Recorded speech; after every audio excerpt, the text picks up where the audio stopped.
reel him back in and for them to become friends again. Well, let's find out. Let's find out whether or not he can redeem himself in the eyes of the single greatest and most influential, emotional, hardcore band of all time.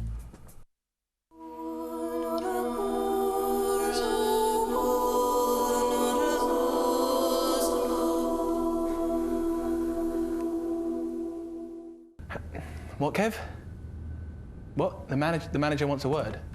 Okay. Hey, man. Hello, mate.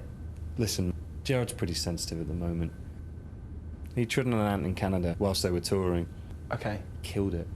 He's really, really sensitive Right. about it right now. Okay, sorry. It's really tearing him up. You've got to give him time. Okay.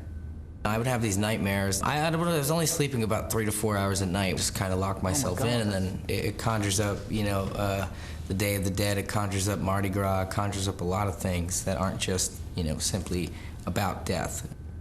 That's terrible. I think it really forced us to look inside ourselves more because all we had was ourselves. You know what? Actually, I know what you're saying. You're so right. I mean, I've always felt like that. There's just so much hatred in the world. We've got to do something about it. I mean, what are we going to do?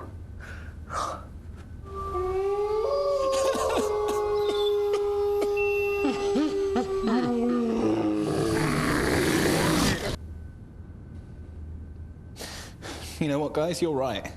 We're so on the same wavelength, you know? Like, for example, I was walking down the street the other day, and this leaf fell off a tree onto the ground. And then this man stood on it like it had no feelings. You know, and I just thought, that leaf is alive. That leaf is alive.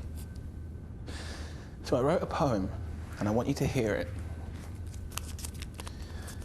The poem's called "One Man's Leaf is Another Man's Grief, but what's the point when there's a nuclear war on the horizon and everyone's going to die anyway, so we might as well not bother. Leafy on the ground, you don't make a sound. When the man steps on you, you know that you've been found. And everyone can see you, scraped up on the floor, like a dog I've got to rewrite that line, I've got to make something rhymes. But when I look at you, I see leafy, leafy Lou.